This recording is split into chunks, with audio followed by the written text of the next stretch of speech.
Thank you for watching me on YouTube. My name is Brian. The first posting was black men versus niggas. Now I'm going to give you a summary of what I think a black man should do or what a nigga should do. Now let me first point out, words have messages. And if you believe in the message, then feel free to comment at the bottom. If you don't like the message, you don't have to watch my video. Watch someone you can agree with, because I might take you through some of the things that I might have seen growing up as a black man.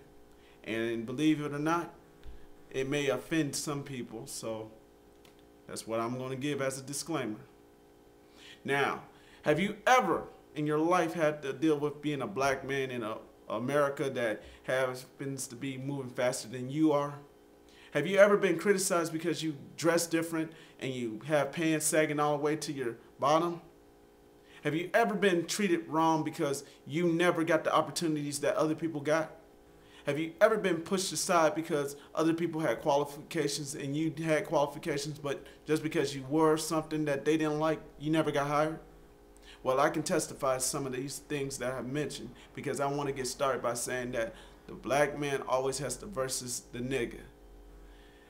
Niggas are the ones that want to try to hold you back because you're a successful black man.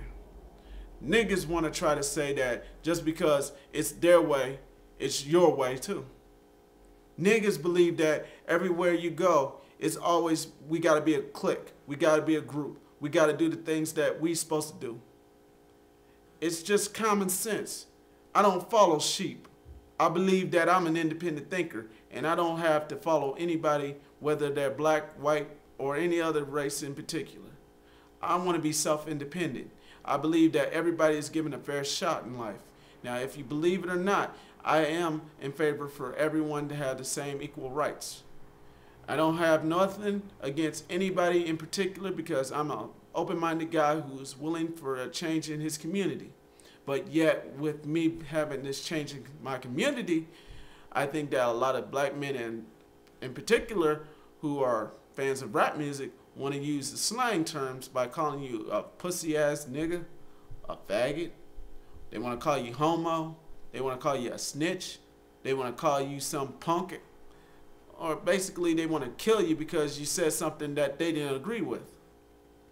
I've seen 3 people get shot recently on the news. 3 black men died in January. And yet, we're supposed to be cool, chilling.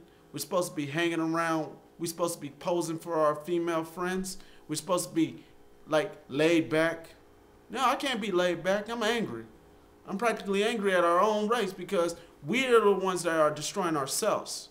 It doesn't have to be a black Republican or a black Democrat to tell us that we need to change ourselves. I don't want to be told by a Democrat or a Republican how to change my life. I'm proud to wear my hip-hop apparel. I'm proud to be working at a job that makes money. And I'm proud to say that I can take care of my own responsibilities by having my own home or my own apartment and not have to worry about going into debt. But yet, with success always comes failure. And sometimes the nigga loves to see you fail. It's always simple that we tear ourselves up because we are jealous, we're envious, we're just selfish. A black man who cheats on a woman and then has another girlfriend on the side, that is like the old saying, I want my cake and I'm going to eat all of it. Or that's my cake and I'm going to eat it too. You know, the whole sayings. A black man that hits a woman is a punk, in my opinion. No matter what a woman does to you, whether she cheated on you, whether she disagrees with you on issues, whether she left you because you were too this and that, there's no point in hitting a woman. And that's something I don't agree with. And for those who want to question men's sexuality, I think you better look in the mirror yourself, because if you want to call someone gay, maybe you may be hiding something in the closet, buddy. I be telling people, if you don't want to be calling people that, don't be calling it to someone. I mean, have respect for your fellow man. We're all humans. We all gonna die one day, whether you like it or not. I don't want to live forever. I want to live to at least be happy. I don't have to always have a nigga always tell me I'm wrong because I'm right, or a nigga that tries to put you down because they're down. I've been around niggas. Niggas who leave their sons and daughters with their baby mamas. Niggas who cheat the welfare system. Niggas who want to say that they got a job that doesn't last for about 2 days. Niggas who want to try to say that they listen to rap music because they believe rap music is their key to getting in success. Or rappers who don't celebrate the fact that Black History Month is a meaning and not just a word.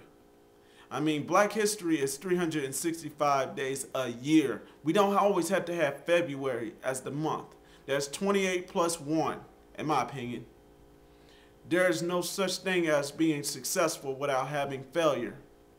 And if I had to be a black man that has to make that choice of having failure over success, I would never get anywhere. I promise you, wherever I go, I want to at least have something good on my shoulders, and I don't have to have a nigga always hold me back. I don't have to be a Democrat or Republican or somebody who's liberal or conservative. Screw all that. That's just titles. I believe in views.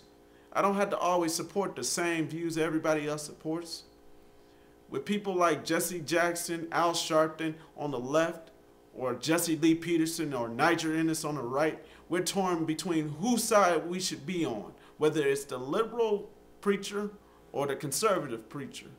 They don't help nobody. They're out for their own. Now, I don't disrespect them for what they're doing for the community, but they try to marginalize people because they don't agree with. You see that it's just about principles, in my opinion. They don't want to try to unite the blacks together. We want to be kept in this group where we got to be hanging around with the Democrats or we got to hang around with the Republicans. I don't believe in what Jesse Jackson, Jesse Lee Peterson, Niger Ennis, or Al Sharpton believe in, because they want to marginalize the voice of Dr. Martin Luther King. They want to take that, well, we hung out with Martin Luther King, or we knew of his dream, or we have heard of his dream. That's the thing that niggas like to do. They want to round us up like sheep, and I'm not a sheep. I don't want to be a part of anybody's clique. I don't want to be a part of any religion. I don't want to be a part of anybody's church or anything that has anything to do with government waste, government spending, government anything. I don't want to be on welfare. I don't want to be the nigga that eats chicken. Fuck y'all, racist crackers. I'm just saying, I don't want to be disrespectful to all my viewers out there. But the Ku Klux Klan and the neo-Nazis out there who post those little comments at the bottom, they deserved it. And believe me, it felt good to say it, because I know a lot of young black men are angry. We want to take back America, and we want to start by making a difference in our community, and we don't want people to hold us back. I'm proud to say that I'm free to say what I want to say. Whether you like it or not, it's about me having a choice to say this, because I don't want to be a nigger, I don't want to be a nigger, or I don't want to be an African American, or I just don't want to be a black American. I'm a human or an American. Take it for what it is. It's what I do for a living. Judge me on the basis and watch the siren.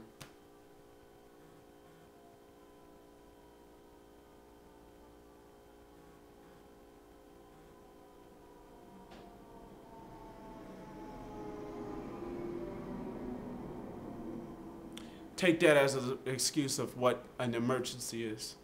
Thank you for viewing my video. If I find it to be offensive, don't watch it. But if you find it to be informal, post your comments at the bottom.